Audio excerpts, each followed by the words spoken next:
Joining us now, best-selling author. He was talking about the coming collapse of China back at 2001. Author, speaker, commentator Gordon Chang, who is an expert on these issues. Gordon, it's so good to see you. Thank you so much for joining us today. Oh, well, thank you, Dana, and thank you for covering these critical issues. Well, it's important, and it is. I mean, I understand that we have a lot of other news domestically. This is also, I think, a domestic issue, even though it involves China's moves, because it just seems a bunch of pieces that are forming together that will ultimately be used against the United States. And I wanted to ask you just about some of the military aggression that we've been seeing, the missing Jack Ma, the arrests that have been taking place. I mean, China's been very, very busy while also mocking everything that was happening here domestically yesterday and today. And their economy, they're now thriving. Talk to us about Yeah. this. Well, first of all, we talk about violence on American streets. I mean, we should remember that China was fomenting a lot of those riots in our own country. Radio Free Asia reports that the People's Liberation Army, there was an intelligence unit that based themselves in the Houston consulate, which is now closed, thank God. But they based themselves there, and they were using big data and artificial intelligence to identify Americans likely to participate in Black Lives Matter and Antifa protests. And then they sent them videos on how to riot.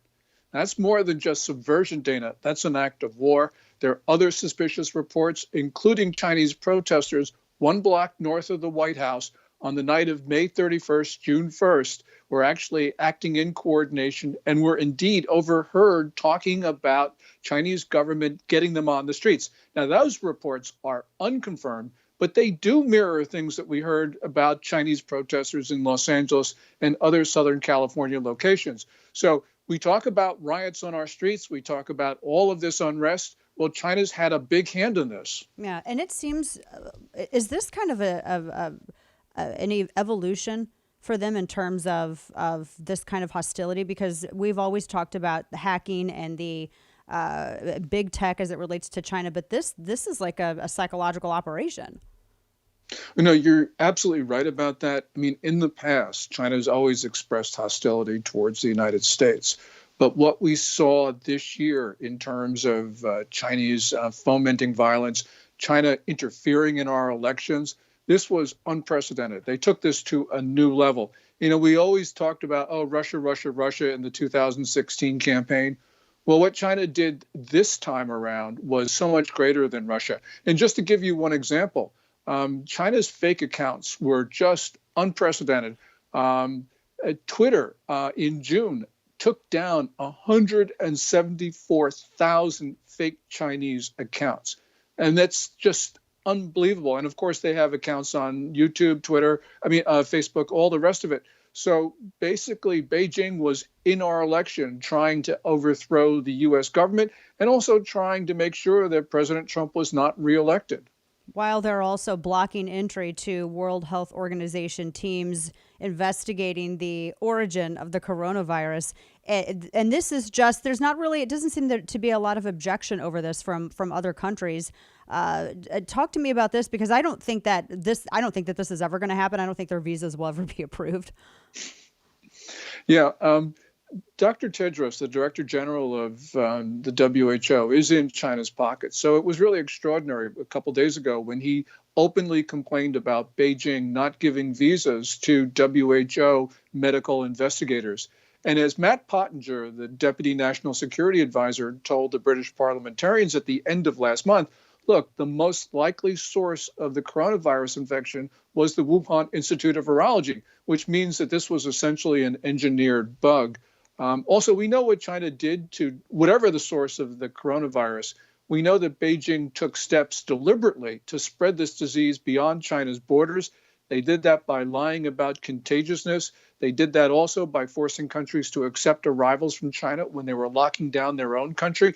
You put all that together, and really what we're talking about, Dana, and this is a hard word to use, but what we're talking about is mass murder. That Beijing took steps that led inevitably to the deaths of now about 358,000 Americans. That and sadly and tragically, the number is still climbing with this. And of course, the additional fatalities and suffering that has to do with the wrecked economies as a result of this, which is what this is very worrisome to me. The study that came out, and I don't know how much, if you've read studies like this or similar, they're saying that, well, China's economy, it looks like by 2028, if everything stays on the same path, it'll eclipse that of the United States. And our position at the top of the chain, so to speak, the only really truly free nation in the world, that says a lot, and that's a major threat. What are your thoughts on this, and do you think that that's actually possible? Well, it's possible, but not likely. And the reason is that the countries will recover only when they've got an effective and a safe vaccine. And the United States right now has 2 of them. We've got another couple down the pike. It'll take some time to vaccinate everybody. But China has vaccines which are not really gone through the phase 3 trials. And they're vaccinating people, but we don't know how effective they are. We don't even know if they're safe. And China, right, despite having months of a head start in terms of putting together a vaccine, won't be able to do this. Now, right now, as the New York Times has reported, China doesn't have as much a coronavirus problem as we do. But long term, we're going to look a lot better coming out of this. Now, to that point about as to the safety of their vaccines, I read a couple of different pieces discussing how they just kind of skipped the phase 3 trials altogether. Just we don't need to do that. We'll just go ahead and come out with it. Yeah, I don't know if I'd really trust any kind of vaccine that did that. That doesn't seem incredibly safe. This I wanted to talk to you, switching still with China, but switching gears to the tech aspect of it. 2 stories. Google, I know, is testing a censored search engine just for China, and this, of course, comes on the heels of speculation as to the whereabouts of Jack Ma, because there had been concern within the Communist Party of China that the influence that he was growing is rivaling that of the party. Talk to us about this. Yeah, Jack Ma has not been seen or heard from since November. This was just at a time when he had made comments on October 24th at a high-profile financial conference in Shanghai, criticizing state bankers.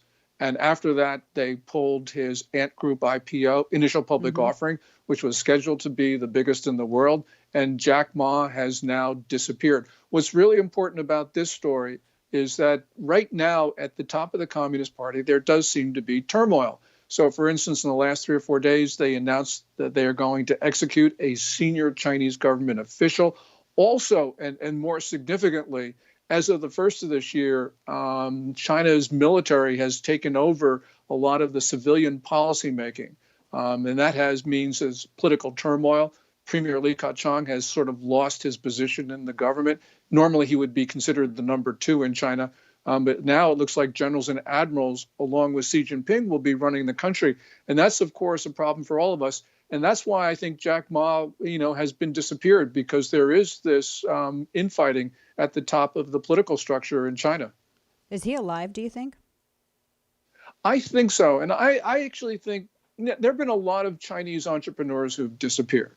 Some of them have reappeared. Some of them have not.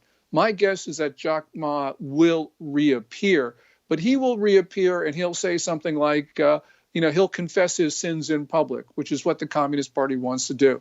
This is what happened, in 1984, the George Orwell novel at the end. You've got to actually come to love the party. And they're going to do the same thing to Jack Ma to humiliate him in public.